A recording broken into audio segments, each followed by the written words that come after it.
Good morning, ladies and gentlemen. It's very much an honor to be invited at the INET meeting. It's really an extraordinary experience. A lot of new economic thinking. Also, we have a lot of new economic actions as well. Meetings as late as midnight. Much more hardworking than the Chinese. I'm going to talk something more, probably in my belief, fundamental, and some of them might be Chinese-style English. Of course, my accent is with Chinese characteristics, and the terms might be something just in case not clear enough. Just let me know. Because at a time when the world is mobilized to conventional paths to industrialization, we have no other choice but let the industrial civilization dictate the paradigm.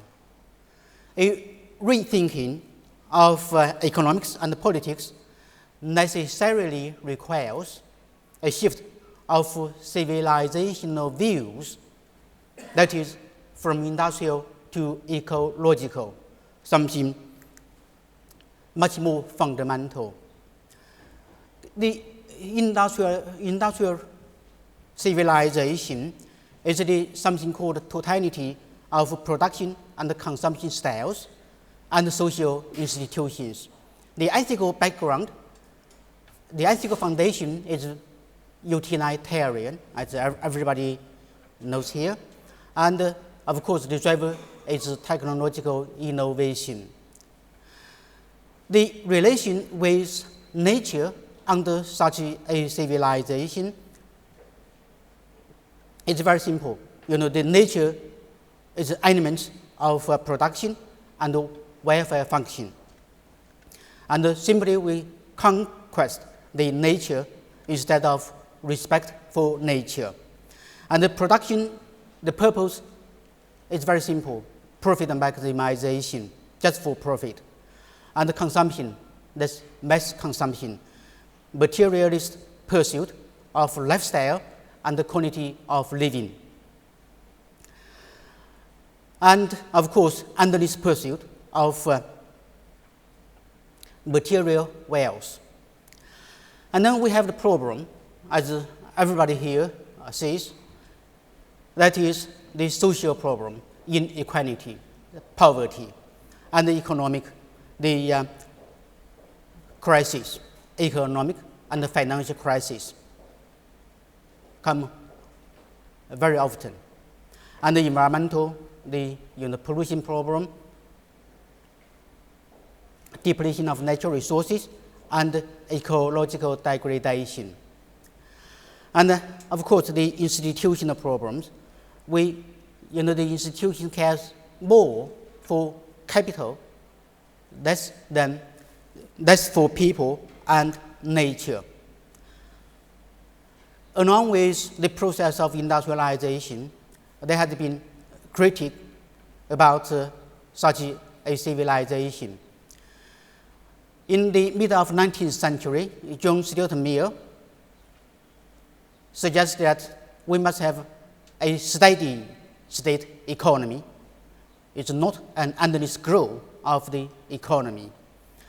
And also the British philosopher Bertrand Russell in the early 20th century looked at the prospect of industrial civilization.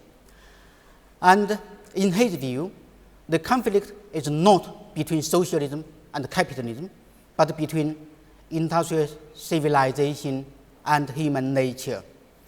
Industrialism consumes and wastes too much natural resources, and there must be a need for scientific outlook. And in 1966, Kenneth Bouldin, an economist also from America, suggested a spaceship economy. Everything has to be recycled.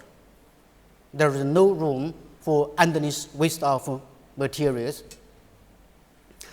And later, towards the end of the century, Samuel Huntington has the theory of conflict of civilizations.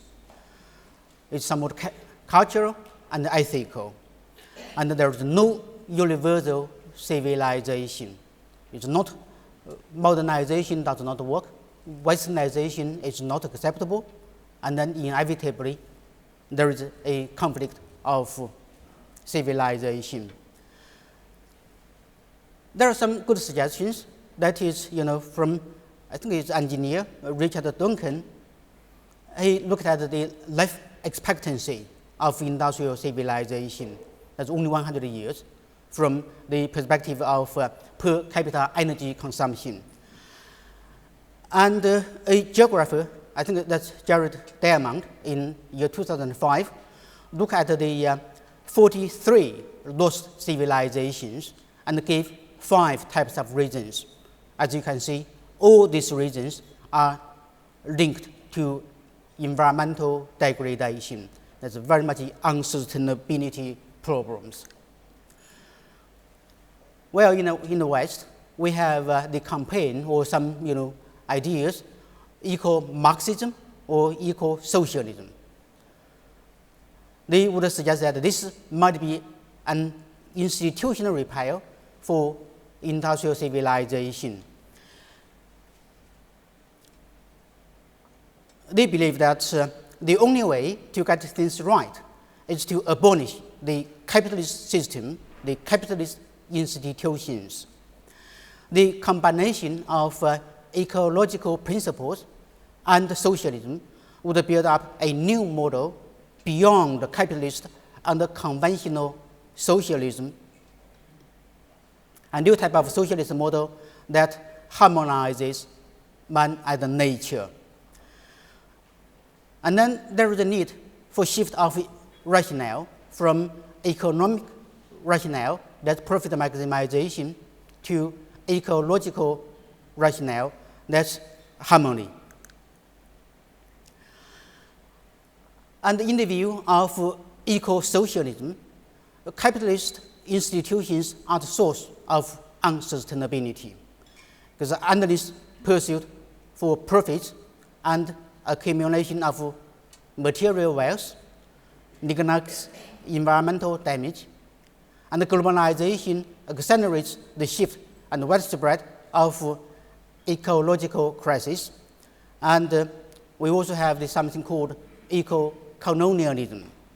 And the ecological and economic crisis, they are mutual sources and results.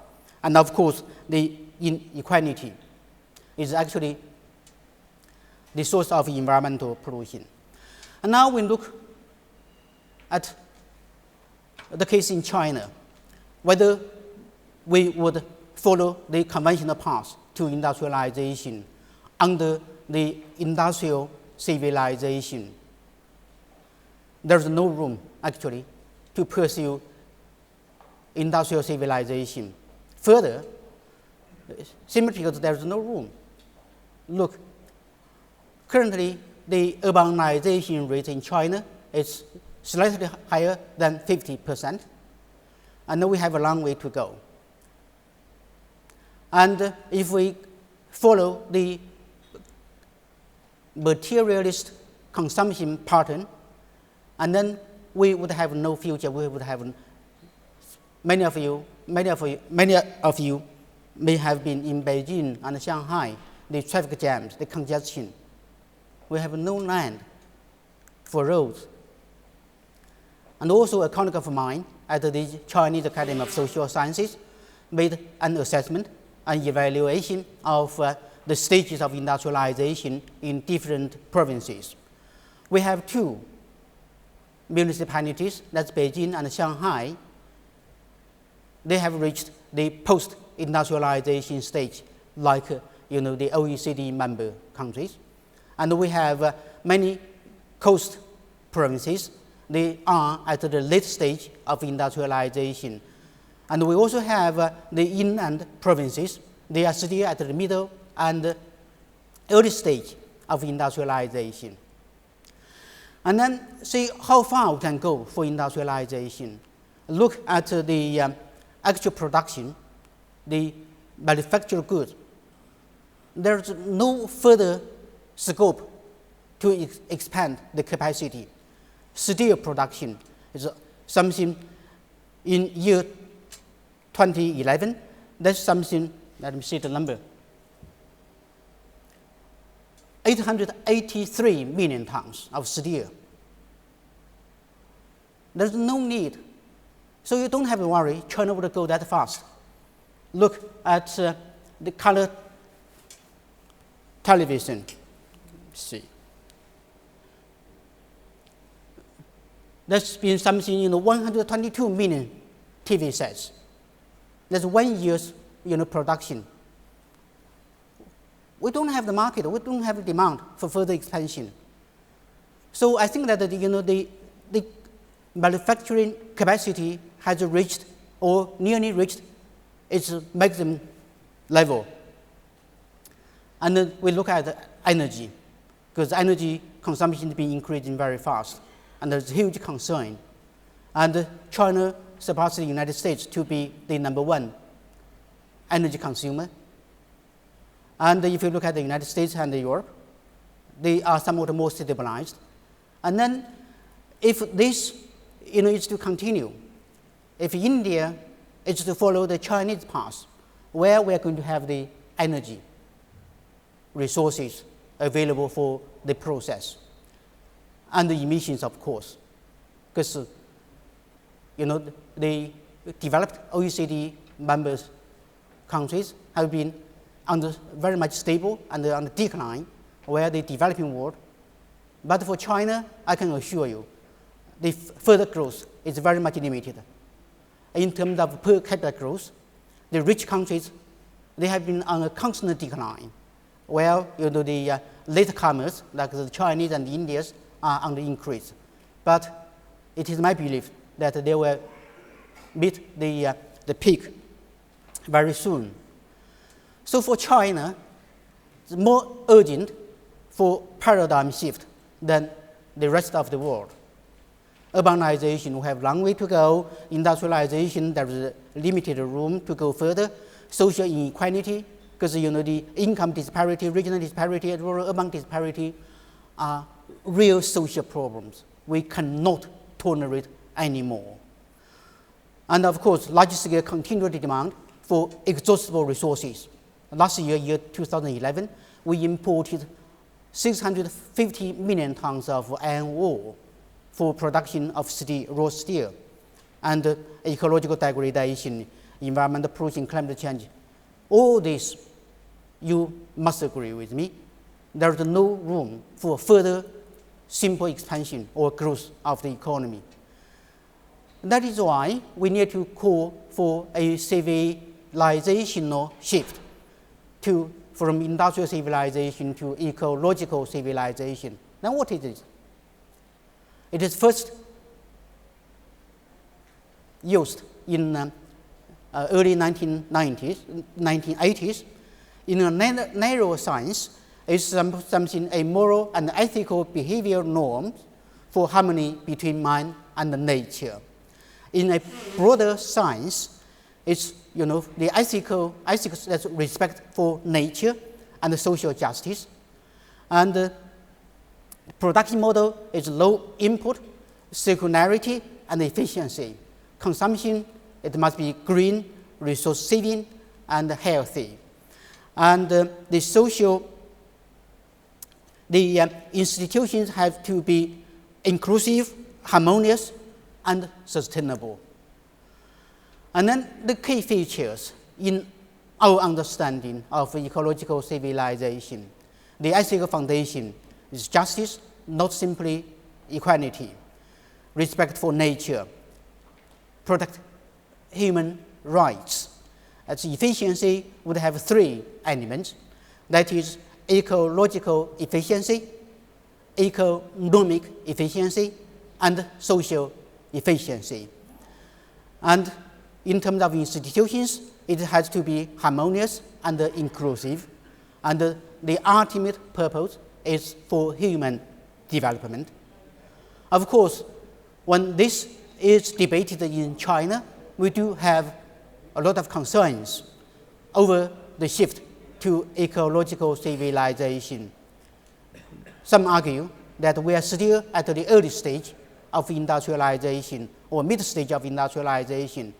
If we go beyond the industrial civilization, and then it would be a great leap forward. And then that is not realistic. And then the second argument is that for industrialization, we do have industrial revolutions. And then for ecological civilization, do we have something like an ecological revolution? We don't. Like greenhouse gas emission reductions, we do not have a magic bullet. So this is something very critical. And then for the ecological transformation, the problem is everybody agrees. The question is how fast and to what extent we can go for such a transformation. The circular economy, low carbon economy, resource saving, environmental friendly. How fast and to what extent? These are the questions. But anyway, we must see a new paradigm is emerging. We need to work together to accelerate the process of shift from industrial to ecological civilization. The paradigm shift, I think that the more advanced countries, the rich people, they should go first to promote the transition because they have the necessary resources. That is why, we call for the rich guys to take the lead. It's not only in the world, also inside China. Inside China, when the national targets for emission reductions, for energy saving is disaggregated into provincial level, the rich provinces, they are required to do more than the less advanced provinces. They must take the lead because they have the necessary resources and the capacities. And then for ecological civilization, we need to move immediately. And in China, as I suggested earlier, we have an urgency. And the government policies are very ambitious and probably, in my view, a little bit over-aggressive. Look at the targets for 2020 for energy intensity reduction, for emission intensity, for carbon intensity reduction. And then if you look at the 12 five-year plan targets, they are also very, very aggressive. There's really a long way to go. In particular, now we have a shift of leadership, and we have so challenging social stability problems, and also the rate of growth has to be lowered. It's impossible for the economy to grow at around 10% a year, as the China experienced in the past. Next year and the year after, probably the rate might go as low as 7% or even lower. So how we are going to deal with these problems, I think that we need to think about and need to work together. Thank you.